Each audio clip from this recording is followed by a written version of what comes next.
Okay, hi, and welcome everybody. My name is Christine Assaf.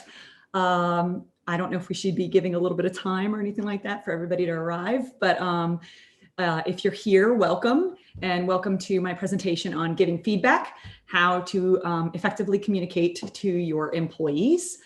Let's go through a little bit of the slides that we have here in the beginning. You've probably already seen these, but we'll go through them again. The first is to just explore everything that PASS has to offer for you. There's a lot of free resources online at pass.org.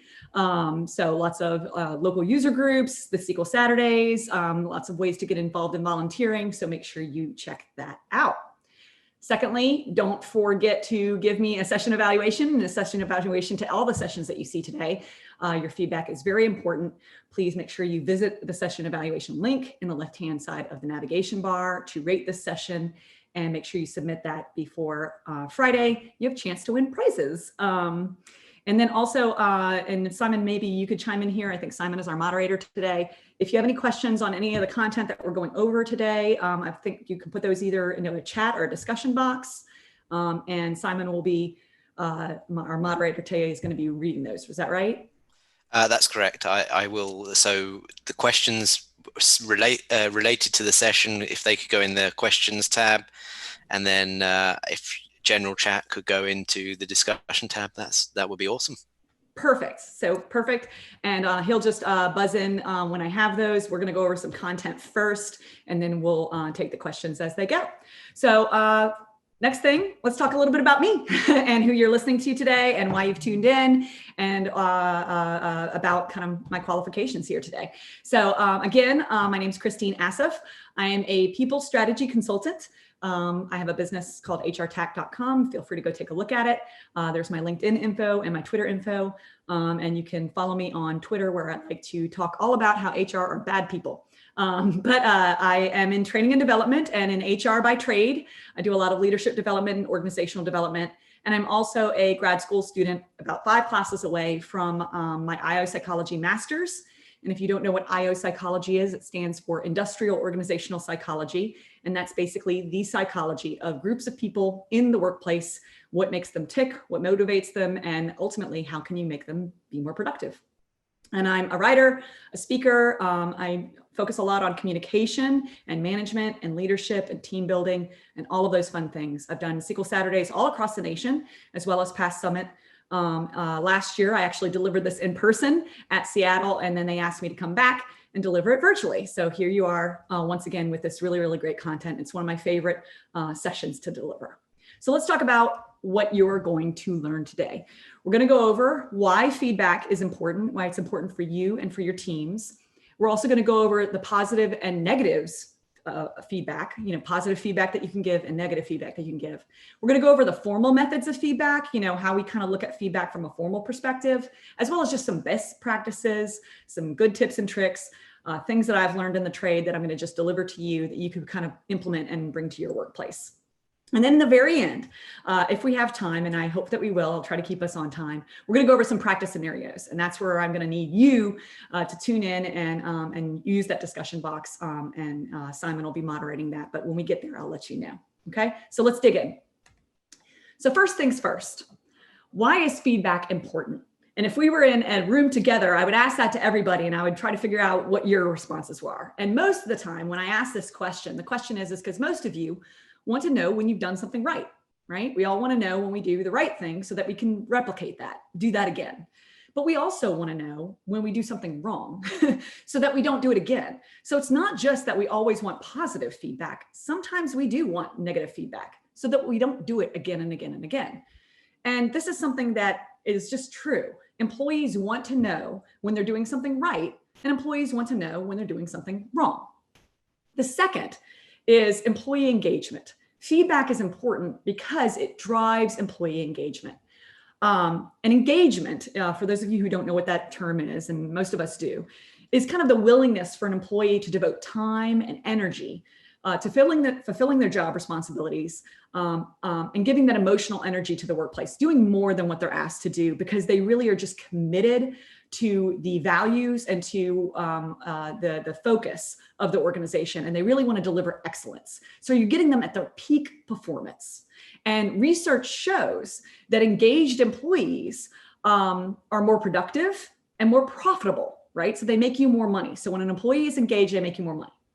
But research also shows that 43% of highly engaged employees receive feedback at least once a week, as compared to only 18% of those with low engagement. And I can send you that research if you want to see it. But you can see it in this Gallup survey that I've got right here, where managers that are more open and approachable tend to have better engaged employees. So giving effective and timely feedback is a cornerstone to creating employee engagement, right?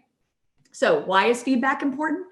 It helps us be aware of when we've done something right or wrong, which helps us to be able to correct our actions or replicate those actions. 2, it's correlated to employee engagement. We know this, it's researched. Studies show that those environments that have a culture of reciprocal feedback have more engaged employees, period. And then engaged employees are correlated to better business outcomes. So therefore, more feedback equals more money, all right? So the more feedback you give, the better feedback you give, the more money you have, opportunity you have to make more money in your business, right? So let's talk about positive feedback, all right? And here we'll go over just a couple of little things. The first thing is, please stop equating appreciation with money. Just because you say thank you to an employee or tell them that they have a job well done doesn't mean that you're going to have to give them a raise. I have personally worked in environments where I literally had a manager tell me, it's not my job to thank them. I pay them every week, right? And you might have worked in an environment like that. Was that a highly engaged environment? Was that an environment that you felt appreciated? If people feel like they just pay you to do the job, they shouldn't appreciate you. Now, I know that right now the market, is pretty low for employment. But when it comes down to it, we're always trying to vie for talent, right? We're always trying to get the best talent. And if you can find a workplace that thanks you and gives you a paycheck versus a workplace that just gives you a paycheck and never shows appreciation, where are you going to go, right? We all want to be appreciated in the work that we do. Say thank you often and don't equate it to money. Give thank yous frequently as you possibly can. In fact, we actually surveyed our staff, about 100 of them, on the top 10 ways that we could reward them. And we gave them a top 10 list. And these things were promotions, 401k plans, raises, just all the different ways, 10 different ways that we could do it. And we had them rank them. And lo and behold, what would you think was the number one thing? Well, I'll have to give you a hint. It wasn't raises. In fact, that was number 3. The number one thing was praise from my boss. That was what everybody wanted in that particular survey. So a lot of times, again, we go back to thinking that this is what employees want. They just want raises. They just want money. Most of the time, they just want acknowledgement of a job well done, right? Be proactive about your positive feedback. Go out of your way to do it and make sure you thank them, and you thank them timely. What I say about this is that put it in your calendar, right? Mark off an hour, make an ongoing meeting if you already have those, and make sure as part of that agenda, there's some type of thank you that you're delivering in there. And this goes to the next step. And make sure when you give that feedback, you give it like a star. I'm a big believer that every presentation that you have should have an acronym in it that you should walk away with. So this is your acronym for the day. If you're not familiar with the STAR method of communication, basically that's where you give the situation, the task, the action, and the result. So for example, if I were giving positive feedback to an employee, I would say, hey, Joe, you did a really, really, really great job on this particular project when you worked on this particular facet of it. And here's what you did with it. And here's how much money it saved us, time it saved us, stress it relieved. And I just want to thank you so much for doing that. That was very specific. I talked to him like a star. I gave him the details. And that way he really knows what exactly it is that he did. And that gives me a chance to have that action replicated over and over again, right?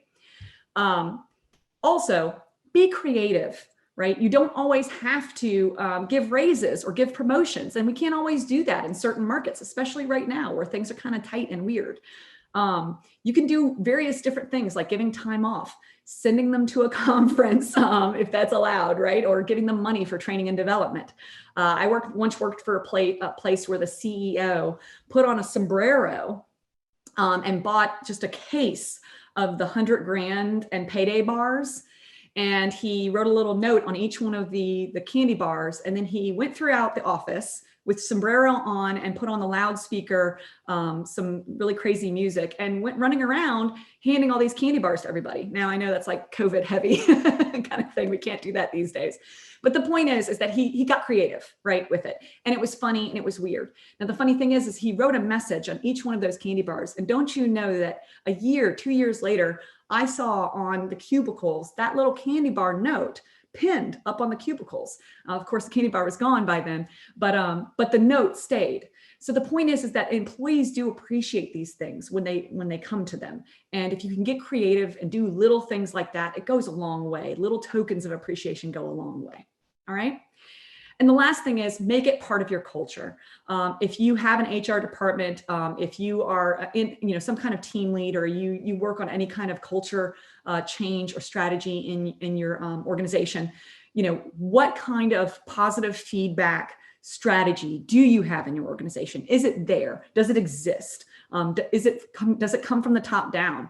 And I'm a big believer that sometimes it has to come from the bottom up. And there are cultures and environments where we can create a thankfulness and appreciative environment that really, really makes everything better.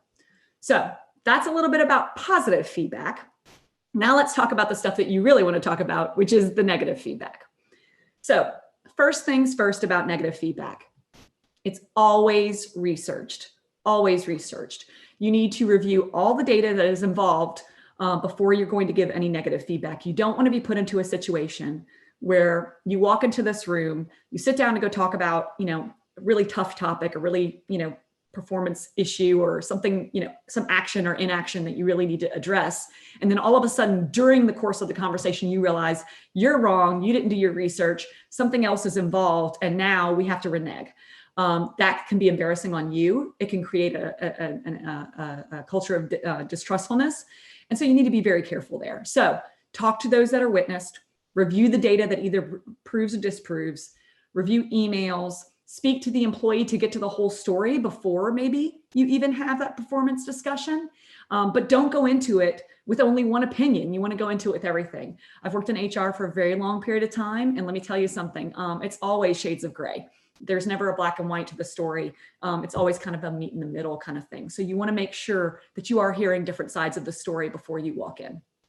Now, the next thing is it's always formal. Negative feedback is always going to be delivered, usually behind a closed door, usually without other witnesses unless you need them. And it's not going to be something that you usually deliver in a big team meeting. And sometimes this is going to be a little crazy because if you're a team lead and maybe you're talking about something and you feel like the feedback that you just gave to somebody wasn't formal, but then all of a sudden we're in a situation where that person goes to HR and says, I felt like that they said something about my personal performance and it shouldn't have been said out loud. I can't even tell you the number of times that I've had that complaint given to me. So be very careful there. Make sure that if we're going to be giving negative feedback that is directed to one particular employee, that we're doing it in a very formal way, where we're creating a meeting and we're creating a closed environment where this person is talking one-on-one to us. Okay. And this is very different than the positive feedback. Not everybody appreciates positive feedback among the masses. Some people are a little shy and don't like being given positive feedback to everybody. But I would say positive feedback should always be public and negative feedback should always be private. I'm a big fan of positive feedback being public because I want everybody to know how great of a job I did. But not everybody is that way. So choose wisely. Now, the next thing I like to talk about is counseling versus coaching versus correcting.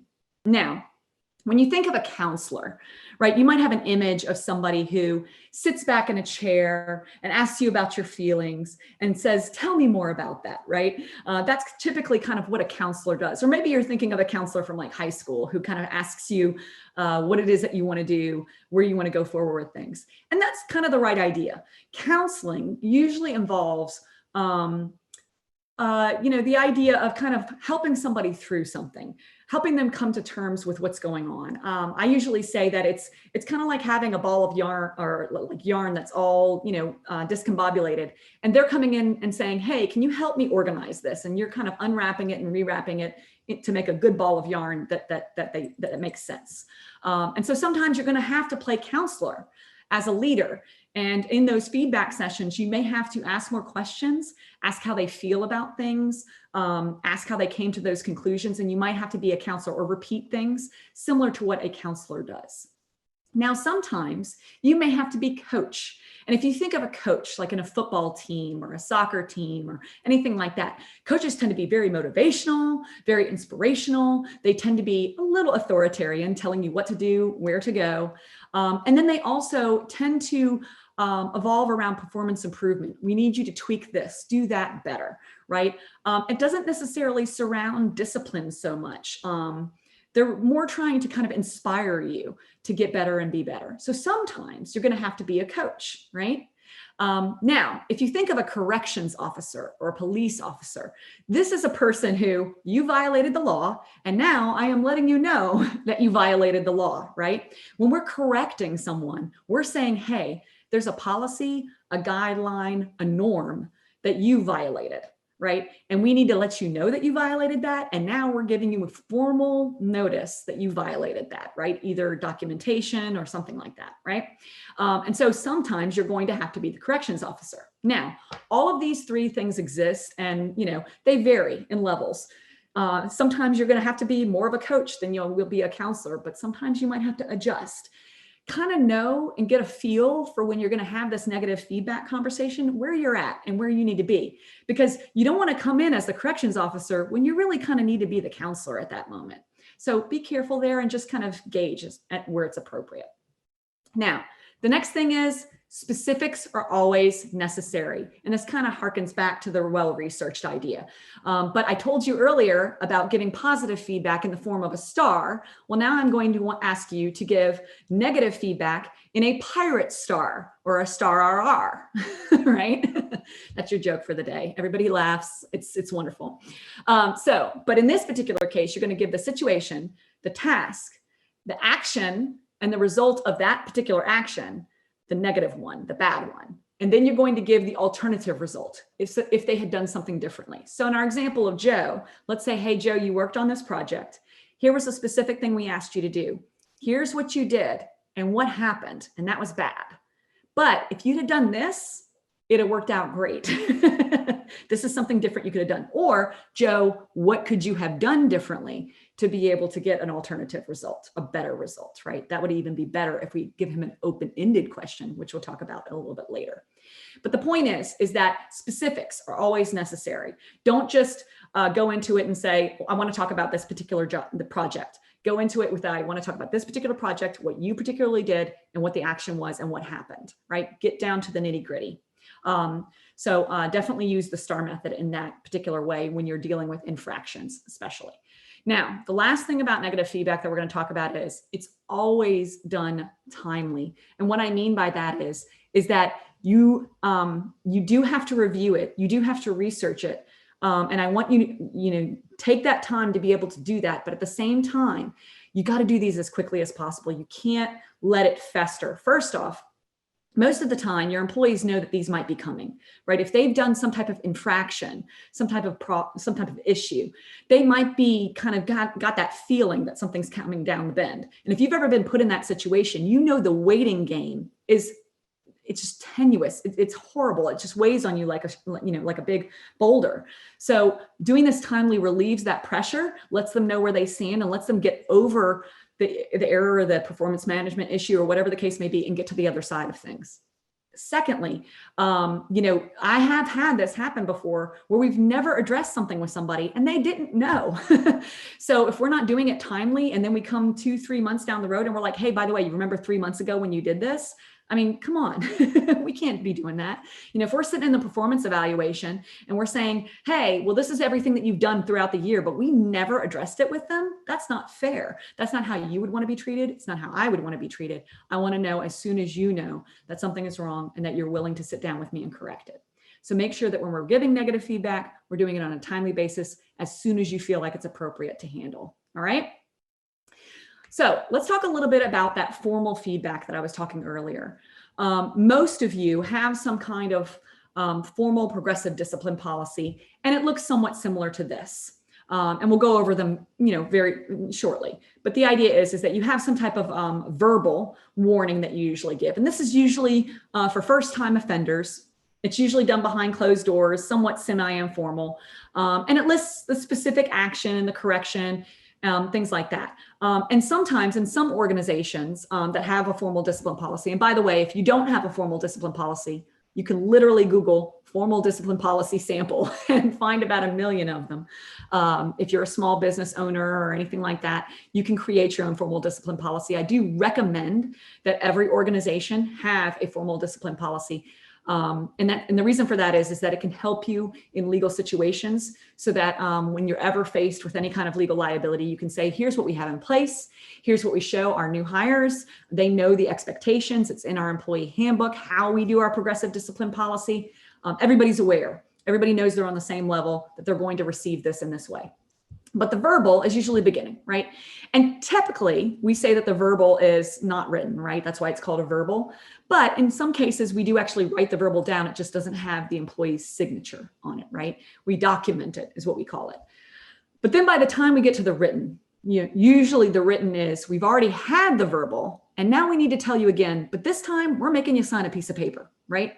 And anytime you've ever had to sign a piece of paper in a formal discipline way, it's serious, right? I don't know about y'all, but I don't like that stuff being in my file.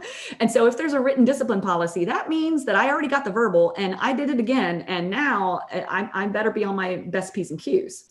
So the point is that it's a written document usually, and it references the verbal, right? It references that we'd already previously talked about this. Now we're talking about it again.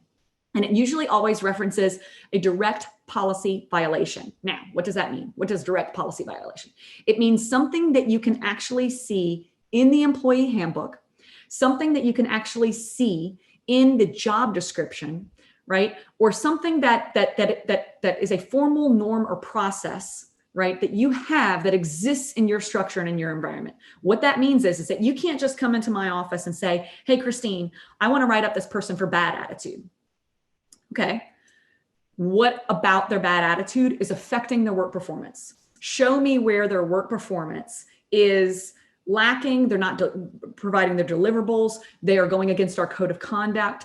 They are going against our employee handbook. Show me where, and I'll help you. I'll sit down with you. Show me where that we're seeing that, right? Because if they're in violation of our code of conduct, if they're not treating people respectfully, which might be in your, in your values, then okay, we can talk about that. And then let's get specific. Where are we seeing this bad attitude? When is it happening, right? Give me the details. And so the written notice should always have those details in it. It should always get really specific. So then that way, we're not just saying we're writing you for bad attitude. You need to have a good attitude going forward. That's not going to be helpful, right? One, we want to make sure we get to specifics in case there's any legal liability in the future. And then two, we want to make sure that they understand we know exactly what it is that you're doing wrong, or where you need to improve, and we want you to do it better going forward, okay? Now, suspensions is kind of the next step in between written and termination, right? And it's an option that's available, but not necessarily widely used, I would say, in technological areas, in the tech area, but I have used it in areas where there's more safety concerns. We usually have them for pending investigations. So if you ever have a situation where you need to suspend someone to give you that time to investigate what happened, you can do that. Just know that when you suspend someone without pay, that can hold you to some legal liability. So if they are found to not be in the wrong, once they return, you need to pay them. But if you suspend them without pay because you're investigating something and you want them to just go home, and you tell them to go home for the day, know that that is a suspension, right? And it's really there for when you're not sure what to do yet, right? I feel like, because here's the thing.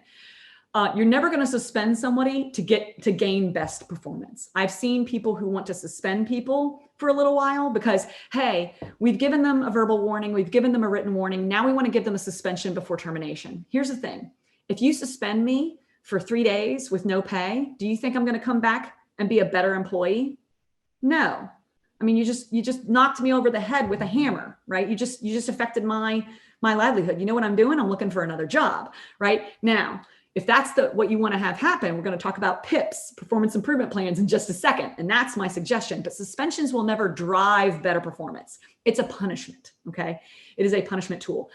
I suggest that you only use them for pending investigations. Don't try to use those suspensions to try to drive better performance. They don't work that way.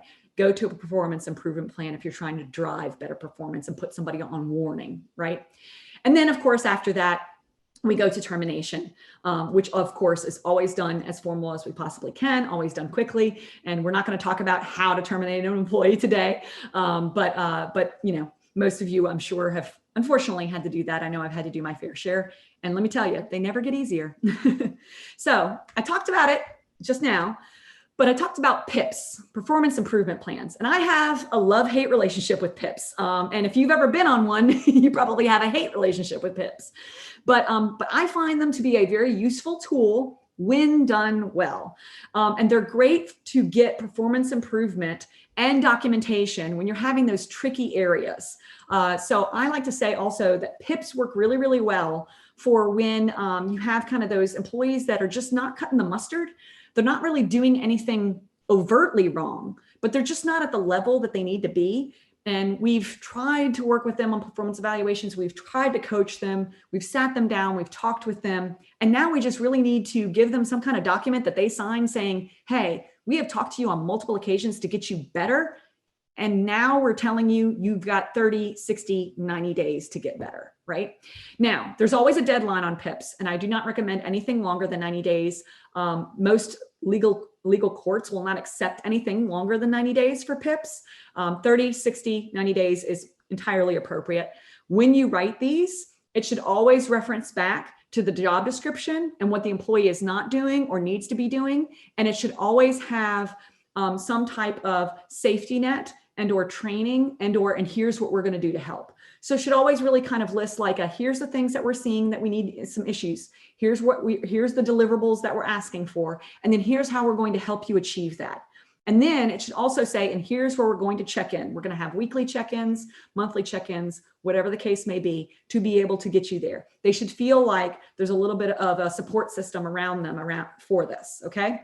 So you're not just writing a PIP and saying, hey, in 90 days, get better at this. And if you don't, we're firing you. I mean, that is essentially what a PIP is, but you need to give them that support, okay?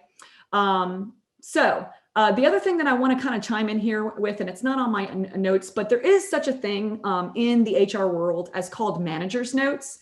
And this is a folder that usually managers have themselves. And when I say folder, it doesn't have to be an actual folder. It can be a folder on your computer. But you know, a folder that references notes, documents, and concerns on issues. I'm a big fan of OneNote, and in my work and in my job, because I have so many different, you know, issues that usually arise, I usually make, a OneNote that traces all of these, that's searchable, so that I can go back and reference all of these things. But as a manager or a team lead or whatever the case may be, you can have notes for yourself. In some cases, not in all, but in some cases, these can be admissible in court. So be very careful here. Make sure that the language that you're using in those notes always is very professional. Always don't, say anything bad. I once had a situation in a court where we had to put some notes together, and somebody on a rant with their manager's notes wrote bimbo, dumb bimbo on their notes. And that's terrible. It's a bad reflection on the company. It's a bad reflection on the manager. And it just doesn't help your case, right? It makes you look like a jerk. So be very careful there. All right. Make sure that those notes are professional, but they can be admissible in some cases, not in all. Now, for all of this, use appropriate force when necessary, right? And especially in your progressive discipline policy, make sure that you are using what's necessary. So if your employee punches another employee in the face, well, I don't think we're going to just get a verbal warning for that and then sit down and have a coaching conversation. No, we're going to get fired, right? But if your employee is late for the first time ever in their life, and then they've never been late before, we're probably going to just give them a little verbal warning and then move on, right? So use appropriate force when necessary. Make sure your progressive discipline policy says that we will use, appropriate methods as we need. Okay. Now, the last thing that I really want to make sure that we talk about is make sure that you allow for comments on any of your formal discipline, either your PIPs or any written document that you give to them. Many states, including the state that I'm in, which is the state of Louisiana, but many of the states throughout the country require that you allow an employee to comment and to give their side of the story. And so if you have a written discipline that does not provide an employee comment section, some judges will throw that out and say that, hey, well, you're not providing this to them. So we have seen court cases in the past that have done that. So be very careful there. Make sure, go over your discipline policy, make sure it has it, okay? Last thing I want to talk about here is performance evaluations, because this is a method of formal feedback that we give, and most of your organizations and where you work probably have some type of performance evaluation. Now, this one's always funny to me because a lot of times these are the annual reviews, right? And most of the time we equate these with money, right? We equate my annual review equals my raise, right? And then also some people, especially in small businesses or just, businesses that are privately owned, you may not have had a performance evaluation in a while, right? Some of us have them. They exist in our HR department or in our management world, but maybe we haven't had one in like 2 or 3 years. So a little bit about performance evaluations that I want to talk about. First thing is first, feedback should never be a once a year thing. It is a continual, ongoing process. When we're giving feedback, we should not have a culture and environment that relies on the annual review for the only time that our employees receive performance evaluation. You should have some type of methodology within your walls that allows employees to know how they're performing on an ongoing basis. In fact, plenty of research and data shows that you talk to your employees about their performance much more than just that 1 hour performance evaluation review that you have once a year. So you want to work on those micro performance coachings much more than you want to work on this performance evaluation process, okay? Now, the importance of them is that if you do have them, if they exist within your organization, then you better be doing them.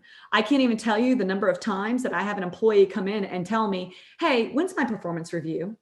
First off, when an employee comes into my office and asks me that, it's a huge red flag, right? It means that either one, they feel like they're underpaid. 2, they have something going on that they want to talk about. 3, they're, not sure about their job or job description. The number one complaint I hear sometimes about employees and performance is that their performance evaluations are not taken seriously, not done on time, not detailed enough, and they're perceived by the manager as something that's just boring and annoying and a task that they have to do. So if you have a performance evaluation process right now and you're thinking to yourself, man, we haven't done that in a long time, or when we do it, we never, we never do it the way we're supposed to, your employees know, and that annoys them too. Okay, so you don't want to be perceived as a manager or as a leader in your organization that lacks in this area. If you have something on paper, make sure you're doing it right. Okay. Now, the big thing that I have a problem with is the inflating and deflating of annual reviews. And there's a lot of IO psychology research that talks about how annual reviews can be very biased, especially when they are connected to money. When performance evaluations are connected to annual increases, we see a lot of overinflation and underinflation in people's particular jobs. Also, there tends to be, kind of a little bit of a bias that happens that we tend to label our employees as either good employees or bad employees. So if an employee has one particular facet of their job that they're not good at, then all of a sudden they're a bad employee and the rest of their performance review is bad too. And then the same goes for good employees. We like somebody, maybe we have a good personal connection with them, a personal relationship with them or something like that. We feel like they do really well in some things. Maybe that blinds us to some areas where they really have deficits. So we have this inflation and deflation issue that exists in performance evaluations. So make sure when you're doing these, you're reviewing them very objectively. I'm a big fan of the 360 reviews and the peer reviews, self-evaluations, so that we're getting a full view of this employee. And it's not just one person, namely you, who could be evaluating this employee and evaluating incorrectly. And I hearkened on this a little bit before, but please don't do them with budget in mind. Please don't do them with money in mind. If your performance evaluations are tied directly to money, I know in a lot of government entities, if you score a 3 or a 4 or a 5, this means this much increase. Or maybe when we get to performance evaluation section time of year, usually Q1, right, quarter one, when we get to that, all of a sudden, management comes down and says, here's how much money you have to work with, right? Everybody know this? You've got this much money to work with. Now do your performance evaluations. The problem is what's going to happen, right? You're going to go into that performance evaluation knowing that you can only give so much. And if your performance evaluation is tied to that money, now you're going to start inflating and deflating those performance evaluations and maybe changing things around. So then that way it makes sense on paper. Problem is, that's not fair to the employee. That's not a true performance evaluation. That's not letting them know what they're good at, what they're bad at, what career pathing they have, anything like that. So we need to be careful here, right? Very, very careful. There's different ways to do this. There's ways to be able to get around it. There's ways to make it more authentic, and a lot of different strategies. And if you want to know my thoughts on that and more on that, I'm happy to consult with you. Okay. All right, moving on. Let's talk about just some general best practices for giving feedback. The first is make sure you're preparing for it. Before you sit down and have that feedback discussion, make sure you prepare. We talked about doing the research, but what I mean here is actually writing it down or typing it up. A little, 2 to 3 points, maybe a little outline of how you want the conversation to go, kind of your A to your Z, right? Here's what I want to talk about. Here's how I'm going to talk about it. If you even need to script it, right? To script it out, script it how you want to script it, especially if you're a new manager. If you're a team lead who kind of has that dotted line situation to all of your employees, you might want to prepare a little bit here, right? And make sure you kind of have it scripted out so you can stay on task, okay? Now, my next section that I'm going to talk to you about is one of my favorites. And this is know what your end result needs to be, right? And then acknowledge emotions. And this comes from DDI model, which came from the STAR models that I was showing you. And I am a trained facilitator in DDI, and I'm going to just give you a short quick on this. But there's an entire training modules on this particular model. And if you're interested in those, again, I'm a consultant. But what you want to know is you want to know what your end results need to be, which means that you're going to go through this circle, right? And you're going to start the conversation and opening it up, right? So if we're talking to Joe, hey, Joe, I'm glad you're here today. I want to talk about the situation that happened on Thursday. Okay. And so we're opening up the conversation. That's what I want to talk about. And then you're going to clarify with Joe. So Joe, can you clarify with me that when you worked on this project, this is what happened and this is what led to this issue. Is that correct? Right. And so you're clarifying, you're asking questions to ask Joe, is the situation, as I understand it, as I have researched it, is this what happened? Is this what happened in your view? And you're allowing Joe to be able to give you that feedback. And so we go back and forth until we feel clarification is good. And then we get to develop. And where develop is you're asking open-ended questions, right? You're asking open-ended questions that say something like, okay, Joe, so that's what happened and we agree upon that. What could you have done differently? How could we have been better at this? What support could you have been provided that would have made this outcome come better? Do you have any ideas? Can you give me some ideas on what it is that we could have done, what you could do going forward? Okay. And that's the develop. We're asking open-ended questions, not yes or no's, to be able to have him give us the answer of where it is that we were at fault and why we need that. Now, a lot of times when we go into coaching conversations, this is very difficult to do as a manager. We want to tell them what they did wrong, right? We want to give them what they need to do next because we've already solved it for them, right? And in the tech community, we tend to be problem solvers, which is great. But the problem is that we're also humans and nobody likes to be told what to do, right? Especially in these formal feedback conversations when we're talking about our performance, which is something very personal. Instead, we like to come to those conclusions ourselves. Thing is, Joe's probably a great employee. He already knows what he needs to do, right? And he probably already has the answer, or he might have an even better answer or idea than you do, right? So we want to ask open-ended questions to develop how we can do that. And here's the thing. When somebody gives you the answer that you want, they're not going to renege on that. So for example, if I say, Joe, well, how could you have done that better? And Joe says, well, I could have done X. Aha. Then I get to agree where I say, okay, great. So you agree that you could have done X and that would have made things turn out better, right? And he goes, yeah. Okay. Can you agree to do that going forward? Right? Now he's not going to go back on that, right? He's not going to go back and say, oh, no, that's a bad idea. I don't want to do that anymore. He just came up with that idea. He just told me that, right? So there's a little bit of psychology in here. And then when we agree, right? We're at that next stage. Yeah, I agree. We could do that going forward. Yeah, I'll do that going forward. Now we get to the, okay, when do you think you can do that? How do you think you can do that? What support do you need to be able to do that? And then we close, right? Then we say, okay, so we agree on this and that. I'm going to support you this way. We agree that we're going to meet next week to discuss it, to make sure that we go over the particulars. And I appreciate your time that you spent with me today going over this, right? Sound good? That little circle, right? And we're kind of going around with that. And we stay in each section a little bit, or we might have to go back. Use your best judgment as it goes. Now, the middle circle is these little weird things we call emotions, all right? And here's the funny thing about emotions. They're everywhere. They're in every interaction that you ever have, and you can't get around it. I'm going to repeat that. There are emotions in every discussion you have, positive, negative, neutral, it doesn't matter.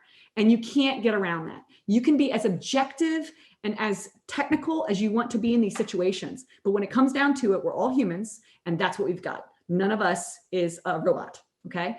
So you have to acknowledge these. You're gonna have to deal with them. If you want innovation, creativity, joy, passion in your environments, well then guess what? You also have to accept frustration, disgruntledness, anger, depression. It's an all thing, okay? You can't have one and not the other. So the idea is that emotions are in all of these conversations and you have to acknowledge them. So get good at acknowledging emotions and hearing them. And we could talk about that subject matter all day. But what I really want to hone in on is what we call the key principles, making sure that you're acknowledging their esteem and building their esteem in those conversations, saying something like, hey, Joe, I wouldn't be having this tough conversation with you if I didn't think you could handle it. You've handled tough things before. I know you can in the future. That's appealing to Joe's esteem. That's telling him, I trust him. I know he's a good guy, right? Empathy, right? This is a big one, right? Being able to say, I've been in your shoes before. I've had these tough conversations. I know how it feels. And I know you're probably feeling that way right now too, right? Acknowledging the big fat gorilla in the room, okay? And then involving Joe in what we're going to be doing. So again, those open-ended questions. What are some ideas that you have on how we can solve this? Okay. Sharing personal stories of when you failed on a project. Brene Brown, who is a researcher in vulnerability, talks about how when we share our faults, we become more human, right? Because we're not perfect. And in fact, when we try to act like we're perfect, we end up having less ability to socialize, right? And then support, always offering support in that conversation, always saying, how can I support you in that? What is it that you need from me? What can we do for you? Okay. So making sure that we're doing all of that in that conversation. And if you need this, clip it, right? And when you go do your prepare and write everything down, write a script out for all of that, right? On how you can deal with your particular situation. Okay. All right.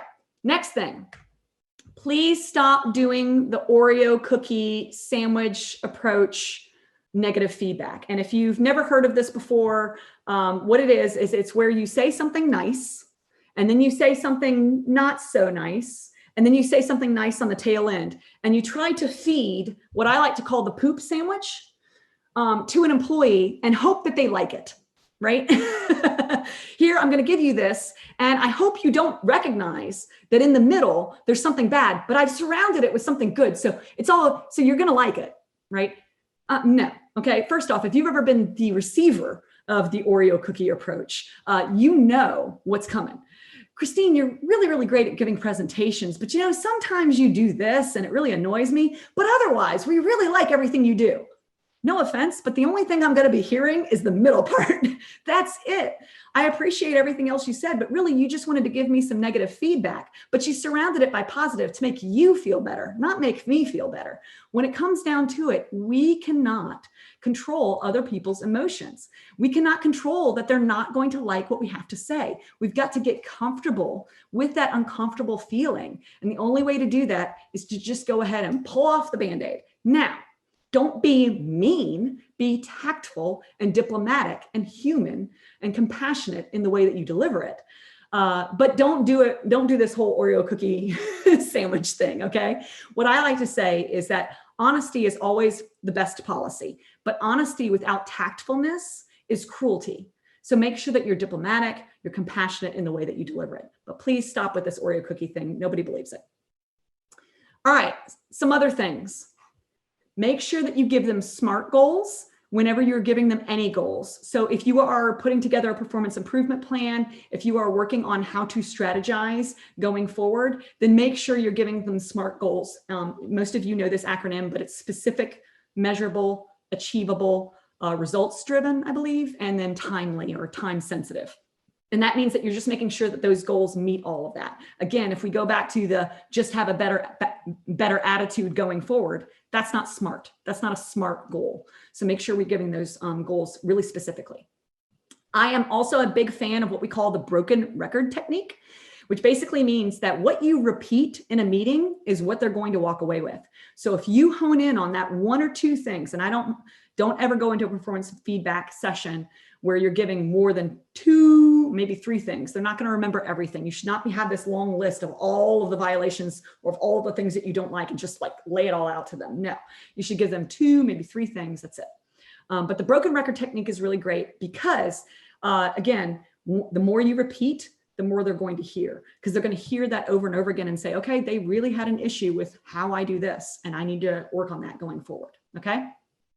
When they're defensive, always drive back to the employee's infraction. This is a biggie. Sorry, y'all, excuse me. You're always going to have a situation where the employee is going to say, well, this is what happened, or, well, that person did this, or that's how I was trained, or I was never trained on that, right? There's always going to be this defensiveness. They're always going to try to, ricochet off the bullets that are coming at them. Expect that. That is going to happen. I have never been in a performance feedback situation where I've never had an employee in some kind of way, shape, or form, either high level of frustration and anger versus, calm and cool. They always try to do this. The key is being able to expect it and always going back. All right. So if that happens and they're trying to get you going down a different rabbit hole, say, okay, if that's the case and you were trained differently, then that's something that we need to work on. And so what we need to do is we need to go back to our training, and us as a company, we need to, figure that out. But I'd also just like to talk about a little bit more detail about this and how this happened and how we can make sure it doesn't go forward. You're always going to go back to it, okay? In one shape, in one way or form. Sometimes, again, I go back to, it's a shade of gray. Sometimes there's some things that we didn't do in these performance feedbacks that maybe are, on us. But when it comes down to it and that employee session, we need to stick with what the employee issue is, okay? I always recommend having witnesses when possible, especially for formal discipline, and especially when we have these really dicey situations where we're talking about harassment, bullying, any type of issue where we're, discrimination, anything like that, maybe having some witnesses around, especially if there's been accusations of people saying certain things at certain times, and we want to be clear that there's a neutral party in there. If you have an HR department and you trust your HR department, then bring one of them in. Most of the time, we are happy to sit in. Now, here's the deal. If you ask me to come sit in on a performance feedback thing, I'm not going to say a word. This is your meeting. I'm only here as a legal observer, right? That's it. You're going to be driving the conversation. It's not going to be me talking, okay? So when you do have witnesses, make sure it's somebody neutral, somebody that both the person who is the employee and your, feels comfortable with, okay? And they can ask for witnesses too. And as long as it's somebody that is okay to be, that they're comfortable with and you're comfortable with, a neutral party, they can ask for that person to be there. And I have had that on occasion where a person wants witnesses. But that's a good indication that there's some trust building that needs to happen. And the last thing I want to talk about before we kind of get into some questions and some practice here is to listen and to allow for comments. Again, I talked about that formal discipline, making sure that you have it on your documentation.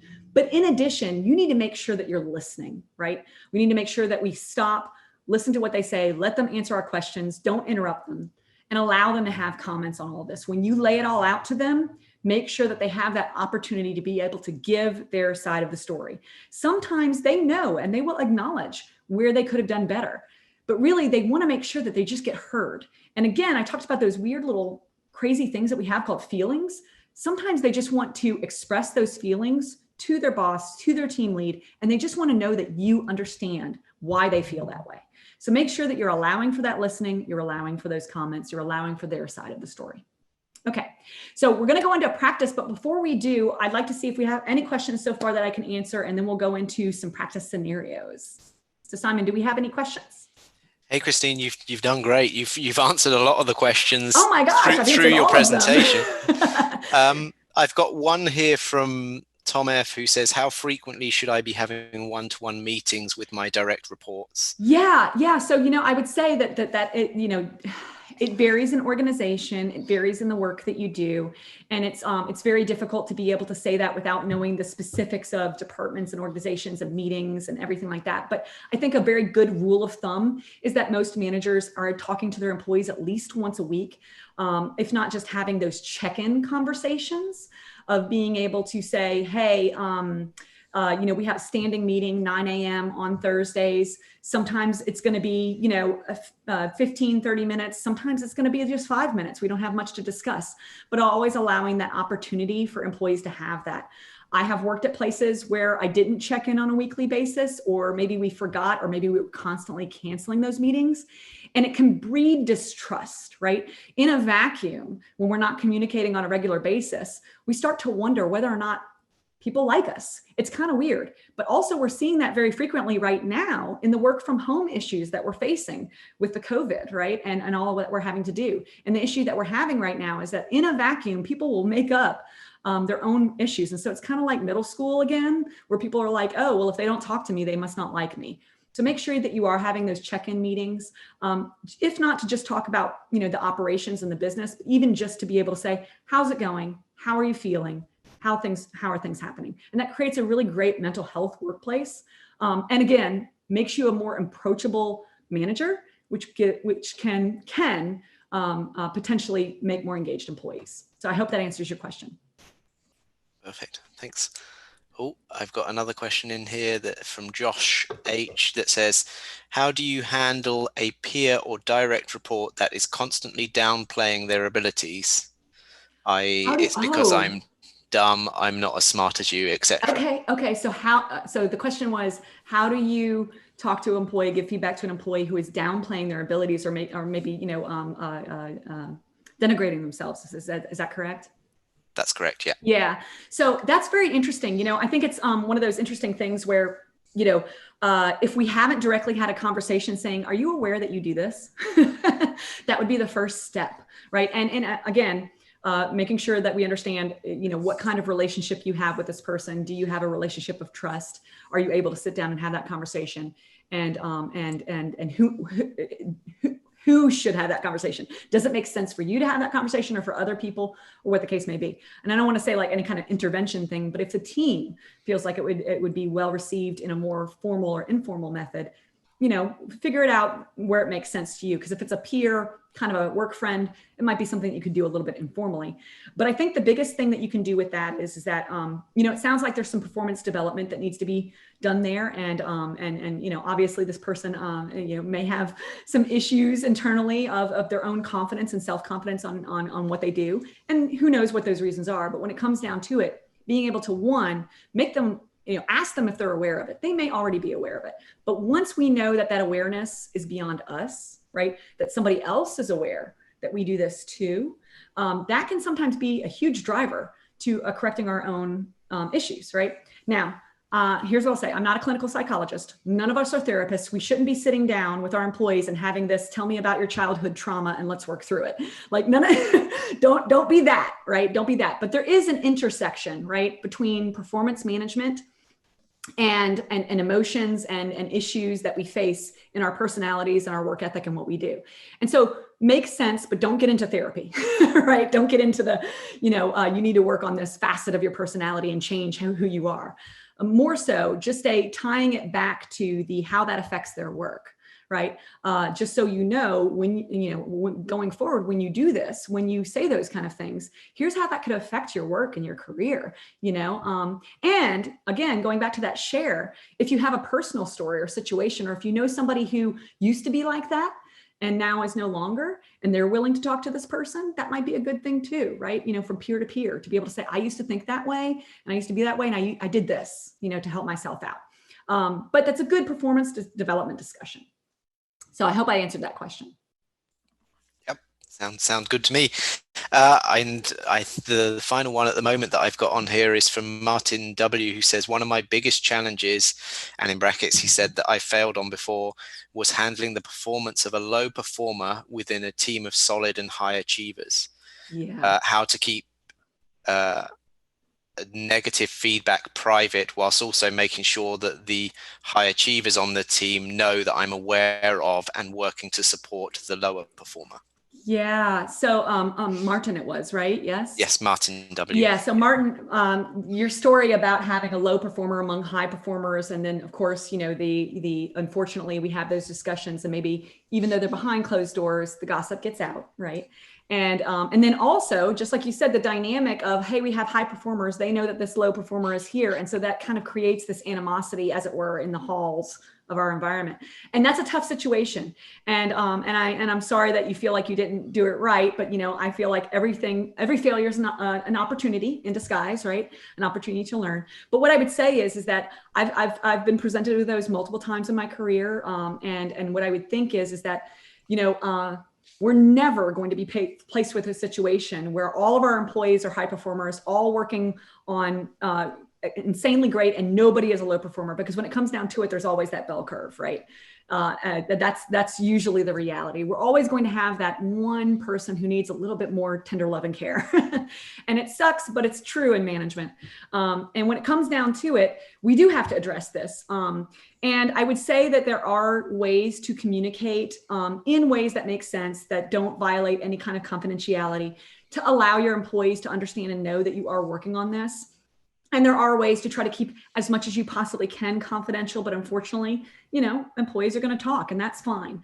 But there's ways to mitigate that. Again, I would go back to, if you have a good HR team who can help you through that, and maybe even a good leader or mentor who can help you through that, then that would be great. But you know, I feel for you on that one. I've been in that situation too.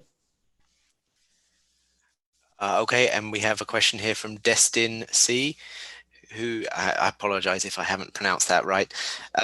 How would you handle a feedback conversation which seems to be a challenge between requirements of management and encroaching on trust, i.e. too much micromanagement, peer-to-peer reviews, self-evaluations? Ooh, okay, repeat that one to me again. Okay. Okay. How would you handle a feedback conversation which seems to be a challenge between requirements of management and encroaching on trust, i.e. too much micromanagement? Okay, so it sounds like basically the issue that we have is that we feel like we're being, or the employee feels like they're being micromanaged. They're not given trust and the ability to kind of do their job and things like that. And so that's causing an issue in performance. And what I would say is that it's difficult to answer without specifics, obviously. But what I would say is that that's a culture issue, certainly. Now, in some cases versus others, and most managers out there, most managers don't intend to be micromanagers. Nobody wants to be a micromanager because that's a lot of work. It's a lot of effort. Most of the time, if you're a micromanager, it's because you feel like you have to get involved in the situation because things aren't going the way that they're supposed to. Now, that said, there are those jerk bosses out there that are micromanagers. I'm not one of them. But most of the time, most managers don't get involved until they feel like they need to. Some employees don't work well under pressure in that way. And so as they're being micromanaged, they may feel that sense of anxiety. This is going to happen. It's an unfortunate thing that happens when we have to address performance and feedback. Again, I go back to, we're not going to be able to relieve that pressure and those feelings from that employee. All we can do is help them work through it. And we help them work through it by giving them support, by being clear with them on the expectations and the violations, and then also being very transparent on it, right? So if there's secretiveness and things like that are happening, and discussions and whatnot, and we're not being very straightforward with what the employee needs to be doing, the support they're going to be receiving, how we're going to move forward. If the employee doesn't feel comfortable and safe with how it's been delivered to them, then that's going to breed distrust. And then you're going to have those issues. And then the micromanaging comes in because the employee isn't clear on what the expectations are going forward. And so now we're all off base. So I don't know specifics for that particular one. But what I would say is that I just would say, you know, the culture can be part of that, but then also maybe we're not being specific enough, and maybe we need to get a little bit more clarity.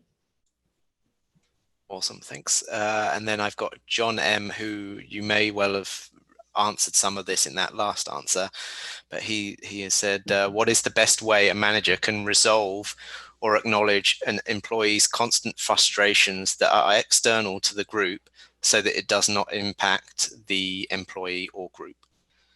Yeah, I would say that's sounds like a pretty specific situation that we were trying to not give specifics on.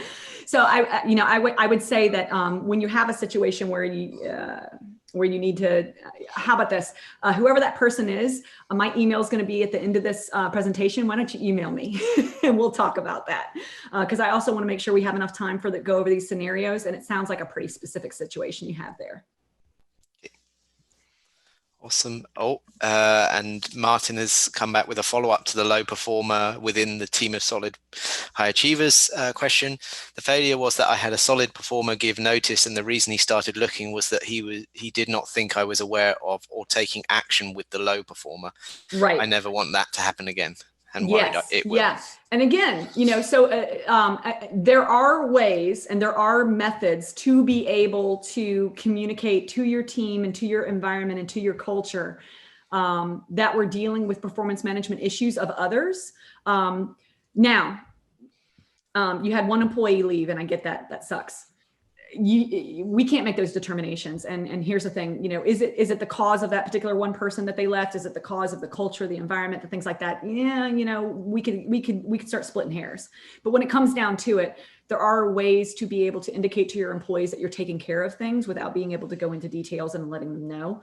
But if they don't see performance management being addressed and they don't see they don't see performance development happening from that performance management, like if we've given too much length and too much leeway to this particular person to allow them to become a better performer, then yeah, it's going to reflect badly on us and management. Sometimes you do have to cut people loose, and it happens. And so we've got to be very careful with that going forward. So I'm going to stop the questions for just a second, and we're going to go through these scenarios real quick. And then if we have some time at the end, we'll do questions again. Okay. So now it's on you. Now we're going to practice. Okay. So I'm going to read a few scenarios. And then just in your chat boxes here, and Simon can read them out, give me just some ideas of what you think should happen. So let's start with number one. Philip has had a bad attitude. He constantly gripes about doing his work, never has anything positive to say about the company, and only does as much work as he's required to do. What action should be taken, if any? And go ahead and answer in that discussion box. Also, each one of these scenarios has something in common with it, something interesting in common with it. And if you can guess it, you get bonus points. And the bonus points you can turn in for nothing. Simon, do we have some answers coming in? We don't at this stage. Okay. Right. There is a slight delay between the I see. your feed and the live feed, so it may take a minute or so for us to get some responses to that. Okay, we'll give it a little bit more time. Philip's got a bad attitude, constantly griping. I had a quick question on feedback. So, like, obviously, employees take each being humans, we all take feedback differently. Mm-hmm. Do you ever recommend tailoring the feedback specifically to the employee? I would say that, just like with any kind of communication, we always tailor, all of us code switch, right? We all code. I talk to my mother very differently than I talk to my husband or my best friend or whoever, right? We all kind of tailor our language and our presentation of that language in different ways. So I would say that generally, I would say that the answer is yes. What I would say, though, is that be very, very careful that we're not treating employees differently in our formal discipline process. Maybe the way that feedback is received can be done a little bit differently. If we have an employee that we know is, I hate to say the term, but highly sensitive, then maybe we tailor it differently. If we have an employee who really wants to dig down to the details and you have to bring them the details, the data, then okay, sure, let's do that. But make sure that the formal discipline process, the way that everything's delivered, those specifics, the being well researched, the discussion, the employee comment section, everything like that, all need to be the same. All need to be the same. If we're requiring one employee to sign something, we better be requiring the other employee to sign something too, right? Okay, cool. Thanks. And we are seeing some answers in the discussion now. So Perfect. William A says coaching session with Philip. Okay. Tom F, have a private discussion with him and see if you need to find the root, if you can find the root of the issue. Martin W, one-to-one, ask Philip how he feels about his workplace and if there is anything that I can do to make his work more positive. Oh, perfect. Yeah, so those are some great responses. Having a coaching session, finding out if anything's wrong with them. I love these ideas. That's 100%. I think the big thing is that we need to talk with Philip, right? And sit down with him and say, these are the things that I've noticed. Here's what I'm seeing. Let's talk about it. What's going on? There might be something going on in Philip's life, right? That we're not sure of, right? He might be having some trauma going on in his life, in his personal life, and we need to discuss that. He may have applied for a job internally and never got any kind of callback, never got any kind of anything, never got any kind of feedback, and we weren't even made aware of this. And so now we need to talk to him so that we can help to figure out what the issue is, what the concern is, right? So you got to dig a little bit deeper in the surface here. I don't know that this is going to be let me slap you with a written warning. Okay, now we're going to suspend you for having a bad attitude, right? No, we're going to sit down. We're going to have a discussion. We're going to open it up and find out what's going on, okay? All right, so Rick has only been with the company for 3 months. He's a smart, great employee, except for the fact that he makes some careless errors on occasion. What action should be taken, if any? And we'll give some time for you guys to respond.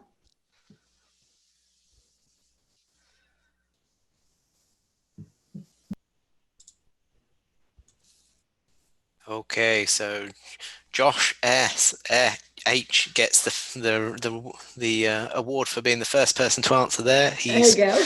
He's put one-to-one first, then PIP if verbal doesn't help. All right, so one-on-one at first, and then if it doesn't go for, and then if we don't have anything going forward, maybe putting him on a performance improvement plan if he's continuing to make careless errors. I don't disagree, Josh. I think that might be something that we would do. Absolutely, yeah. Yeah, and I think Martin W, one-to-one, provide feedback of the careless errors and use the clarify cycle to see he identifies a solution that you both agree with. Yeah, love it. Perfect. Martin gets a star for using that clarify cycle and the develop cycle there. Tom F, document the history of errors and discuss them specifically. See if he can identify a solution. Document the errors, go over them specifically. Absolutely. Good stuff. Good stuff. Lots of one-to-ones. Ray K. Find out why the careless errors come about. Is he not concentrating, trying to do something too fast? This might require a one-to-one because there isn't a lot of info. Yeah, absolutely. So these are all really great answers. And I think that what we're having here is Rick is new, right? And so there may be a fault in our training system, right? There may be a fault here that we don't know. And sometimes those eyes that come from a new hire can really help us to find those issues in that. And so in this particular case, I agree with each one of you. I think first that one-on-one, having a discussion saying, hey, you've been here, you're a great employee. I know that you were hired because you're very talented. I know you're a super talented person. Want to talk about these careless errors that you're having here? Can you tell me a little bit about what's going on? Right. And so there you go. And then from there, we can determine, okay, now we know what the issue is. If it was a training internal issue, we need to correct that for other employees, but then also we need to give that support to Rick. And then hopefully Rick will be able to have that stable environment to get better at these careless errors. But again, I go back to the very thing that we said in the beginning of this is we need to know, Rick needs to know that he's making these careless errors, right? He may not know it. He may have come from an environment where he was coding things in a certain way and documenting them in a certain way. And that was what he was always used to, but he does it differently. But your environment does it differently. And so if that's the case, then we need to correct that with Rick. And then maybe he's not a careless error person. We just haven't told him yet, right? So that's definitely true. Let's move on to scenario 3. So in scenario 3, Daryl gets into an argument with Merle in the office in front of a client. The client has now threatened to take their business elsewhere due to the negative perception. What action should be taken, if any? And I'll give you just a little bit of time We might have to move on a little quicker than what we have before. But Daryl gets into an argument with Merle right in the office, right in front of a client. And now the client is angry, threatened to take the business elsewhere. We had to talk them down. And now we need to deal with it. Is this a Walking Dead? It is. Reference? Well done, Simon. Well done. It is Walking Dead. I mean, Merle's not a real, it is. You win the bonus points, sir. Well done. Just waiting for some comments. Yeah, no, that's fine. And so these situations that you're hearing here are real life situations that I have had happen in previous employment areas. In one way or another. Of course, the names have been changed to protect the innocent. Martin W gets the prize for the first response. He said immediately do star R yar. The pirate star. I love it. Yes, definitely going to be a star R. Here's what you did. Here's what happened. How could we have handled that differently? Absolutely. We're definitely going to ask for some alternative results. How could it have been handled differently? In the very least, we're definitely going to do that. Ray K has come back and said Daryl and Merle should both be reprimanded and put on notice. Yeah, I would definitely agree that in this particular situation, this is very serious. It's going to be documented and should be put in their employee files. And this is definitely one of those, I'm making you sign something. And the reason for that is that I feel like in this particular case, if you cost my business money, it's worth me sitting down and having a formal discipline with you, right? If you almost made me lose a client, and then also just complete unprofessional, completely not what we do. This is not part of our culture and environment. You violated, I don't know how many different, guidelines and norms of what we do. We need to talk about that. And we need to make sure that going forward, you understand this is not important. And going back to some of those previous questions, we need to do that in the very least, so that the perception in the rest of the office, when something like this happens, that it is not acceptable, right? Because if we don't come at it with that, then it's going to reflect bad on us as a culture and an environment. So while I am never a big fan of, putting down the sledgehammer, this is a sledgehammer situation. All right, we're going to move on to scenario 4. It's annual review time, and Glenn has been with the company for 5 years. At the start of the year, Glenn won Employee of the Quarter award and was doing very well. But now, over the past 6 months, Glenn's performance has been uneventful. What action should we take, if any? So annual review time, and Glenn has been with us for 5 years, good length of time. And at the start of the year, he was doing great, winning that Employee of the Quarter award. And he was doing really, really well. But now, man, the past 6 months, his performance has just been bleh. And if it's been this past 6 months, that's probably part of our reason, right? So John M had a good comment for the previous one that I don't think anyone else put on there, but was give the client feedback as well, so that you don't John, potentially lose that client. That's a great point. I mean, we definitely have to circle around with the client and say, hey, just let you know we've addressed this issue, going forward, maybe moving that client to different personnel if they feel more comfortable with that, whatever we need to do, right? To make sure we don't lose business. Absolutely. Yeah, absolutely.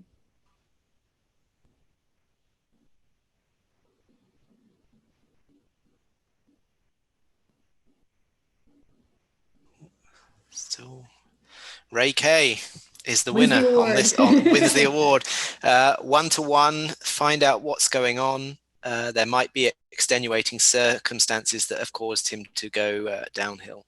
Yeah, there you go. Perfect.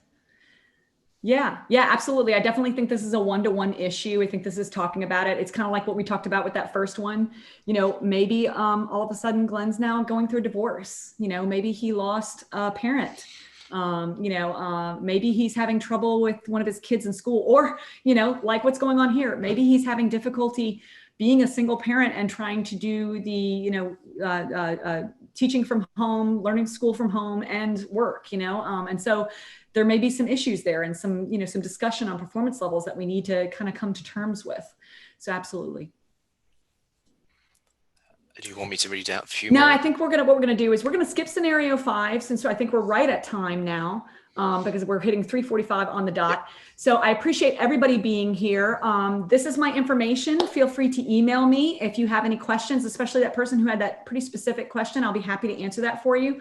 Follow me on Twitter for all of my ranting and ravings. And I certainly appreciate everybody being here today. Appreciate your time and energy, and I hope you enjoy the rest of PASS.